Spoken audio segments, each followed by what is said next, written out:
ये कहानी एक ऐसी औरत के ऊपर आधारित है जिसका पति जंग में घायल हो जाता है और फिर वो अपनी पत्नी की पर्सनल जरूरतों को पूरा नहीं कर पाता, जिस वजह से वो औरत अपने ही नौकर के साथ अपनी जरूरतों को पूरा करती है। अब इसके बाद कहानी में आगे क्या होता है ये हम आज की इस एक्सप्लेनेशन में देखने वाले हैं। पर दोस्तों उससे पहले अगर आपने मेरे दूसरे चैनल को अभी तक सब्सक्राइब नहीं किया तो प्लीज उसे भी जल्दी से सब्सक्राइब कर लीजिए। वहाँ पर मैं इससे भी तगड़ी तगड़ी मूवीज को एक्सप्लेन कर रहा हूँ। तो चलिए अब बढ़ते हैं एक्सप्लेनेशन की तरफ। फिल्म का नाम है लेडीज चैटरलीज लवर और ये फिल्म 2015 में रिलीज हुई थी। मूवी की शुरुआत में हम कुछ लोगों को देखते हैं जो एक खदान में काम कर रहे होते हैं। तभी अचानक वहाँ एक धमाका होता है और ओलिवर नाम का एक आदमी जो उस खदान में काम करता था वो उनकी मदद के लिए भागता है और लोगों को बाहर निकालता है। पर उनमें से टेडी नाम के एक आदमी की मौत हो जाती है और उसकी डेड बॉडी को उसके घर पहुंचाया जाता है। इसके बाद एक पार्टी में हम कोनी नाम की एक खूबसूरत लड़की को देखते हैं। तभी उसके पास एक आदमी आता है जिसका नाम क्लिफर्ड चैटरली था और वो बहुत अमीर था। अब कुछ देर तक बातें करने के बाद वो दोनों एक दूसरे से इम्प्रेस हो जाते हैं और साथ में डांस करने लगते हैं। लेकिन कोनी के दोस्त डंकन को ये बिल्कुल भी पसंद नहीं आता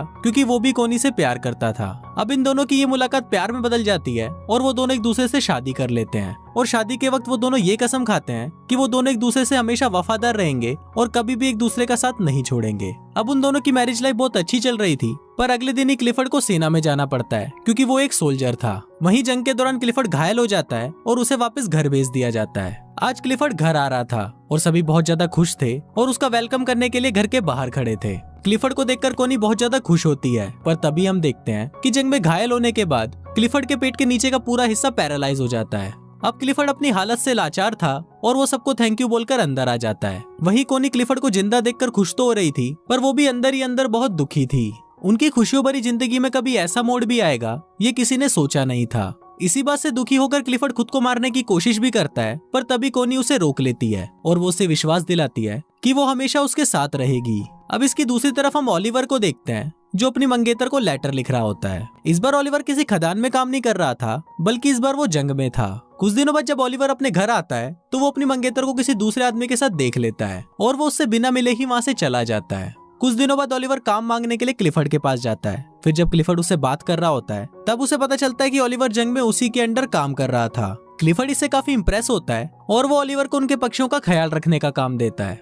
अपाहिज होने की वजह से क्लिफर्ड अपने लिए एक गाड़ी खरीदता है और जब वो उसमें बैठकर घूमता है तो उसे लगता है कि मानो उसके पैर वापस आ गए हैं। फिर एक दिन वो कोनी के साथ ओलिवर के पास जाता है। ओलिवर जंगल में बने हुए एक कॉटेज में रहता था और पक्षियों की देखभाल करता था। वहाँ पहली बार कोनी ओलिवर को देखती है। वहाँ से वापस आते वक्त कोनी ओलिवर को इशारा देती है पर ओलिवर उसे समझ नहीं पाता। अगले दिन एक मेड कोनी के पास आती है और उसे बोलती है कि ओलिवर अपने कॉटेज की चाबी मांग रहा है। इस पर कोनी खुद उसे चाबी देने के लिए उसके पास जाती है। फिर जब वो ओलिवर के पास पहुँचती है तो ओलिवर उससे ठीक से बात नहीं करता और उसे बोलता है कि आपको ये तकलीफ उठाने की कोई जरूरत नहीं थी। कोनी को भी ओलिवर के इस बिहेवियर पर गुस्सा आ जाता है और वो गुस्से में वहाँ से चली जाती है। अगले दिन ओलिवर कोनी को एक लेटर लिखता है जिसमें वो अपने बर्ताव के लिए उससे माफी मांगता है। इसके बाद कोनी फिर से उससे मिलने के लिए उसके कॉटेज में जाती है जहाँ ओलिवर अपनी शर्ट उतारकर काम कर रहा था। फिर जब कोनी उसके बदन को देखती है तो उसके भी तन बदन में आग लग जाती है। ये देखकर कोनी खुद को कंट्रोल नहीं कर पाती और वो ओलिवर के पास जाने लगती है पर तभी ओलिवर भी उसे देख लेता है और अपनी शर्ट वापस पहन लेता है क्योंकि वो कोनी की इज्जत करता था।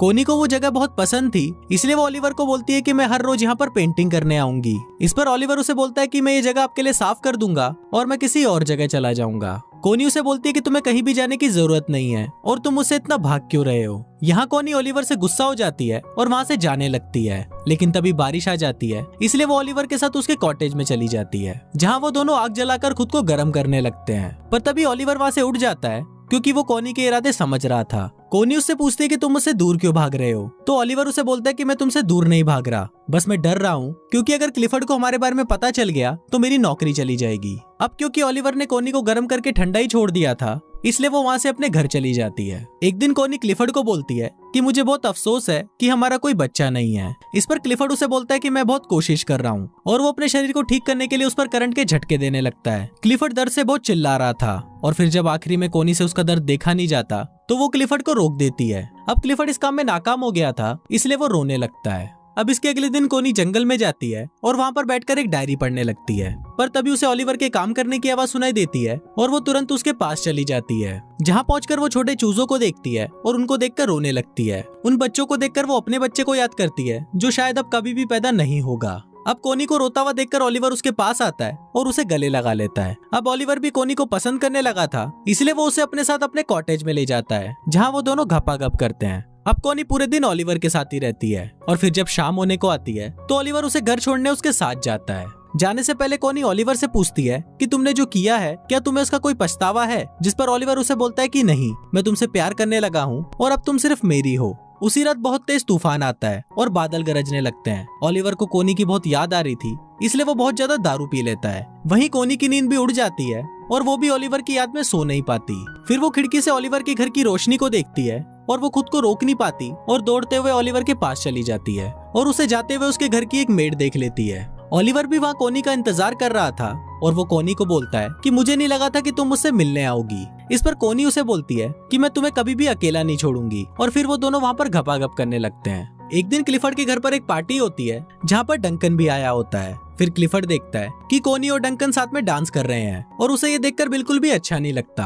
अगली सुबह क्लिफर्ड कोनी को बोलता है कि तुम्हारे लिए तुम्हारे पति से ज्यादा इम्पोर्टेंट एक बच्चा पैदा करना है। कोनी हमेशा से एक बच्चा चाहती थी और क्लिफर्ड को लगता है कि इसीलिए कोनी डंकन के करीब जा रही है। पर इस बात से कोनी बहुत गुस्सा हो जाती है, जिस पर क्लिफर्ड उसे कहता है कि उसे इस बात से कोई फर्क नहीं पड़ता कि तुम किसी से भी बच्चा पैदा करो, बस वो बच्चा मेरा होना चाहिए। अब इस बात से गुस्सा होकर कोनी ओलिवर के पास चली जाती है और उसके साथ घपाघप करती है।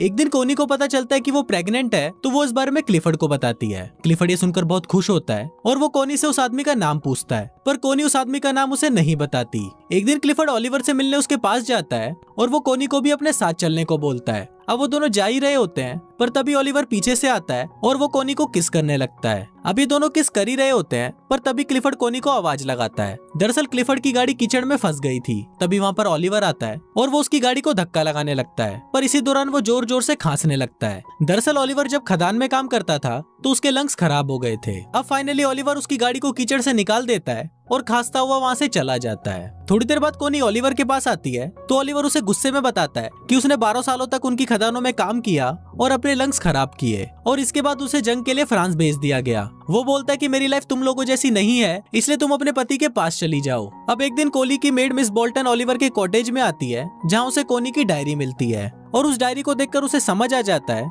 कि कोनी के पेट में जो बच्चा है वो ओलिवर का है। एक दिन क्लिफर्ड आने वाले बच्चे की खुशी में अपने घर पर एक पार्टी रखता है, पर तभी वहाँ पर मिस बोल्टन आती है और वो क्लिफर्ड को बता देती है कि कोनी के पेट में जो बच्चा है वो ओलिवर का है। फिर जब कोनी क्लिफर्ड से मिलती है तो क्लिफर्ड उससे बहुत नाराज हो जाता है। इसके बाद कोनी मिस बोल्टन के पास जाती है और उससे पूछती है कि तुम्हें ये बात किसने बताई, पर इस पर मिस बोल्टन उसे कुछ नहीं बताती। अब कोनी को लगता है कि शायद मिस बोल्टन को ओलिवर ने बताया होगा, पर मिस बोल्टन उसे बोलती है कि उसने उसे कुछ नहीं बताया। अब इस पर कोनी रोने लगती है और वो उसे बोलती है कि मैं ओलिवर से बहुत प्यार करती हूँ। फिर मिस बोल्टन उसके पास आती है और उससे माफी मांगते हुए बोलती है कि जल्दी ओलिवर के पास जाओ वरना तुम्हारा पति उसे मार देगा। ये सुनकर कोनी भागते हुए ओलिवर के आउट हाउस में जाती है और देखती है कि वहाँ पर कोई नहीं था। ये देखकर कोनी रोने लगती है, पर तभी वहाँ पर ओलिवर आ जाता है और उसे देखकर कोनी उसे गले लगा लेती है। इसके बाद हम देखते हैं कि कोनी क्लिफर्ड के घर पर आती है, जहाँ कोनी उससे डिवोर्स मांगती है, पर क्लिफर्ड उसे मना कर देता है और ओलिवर को बुलाने के लिए बोलता है। पर फिर जब ओलिवर वहाँ पर आता है तो वो दोनों आपस में बहस करने लगते हैं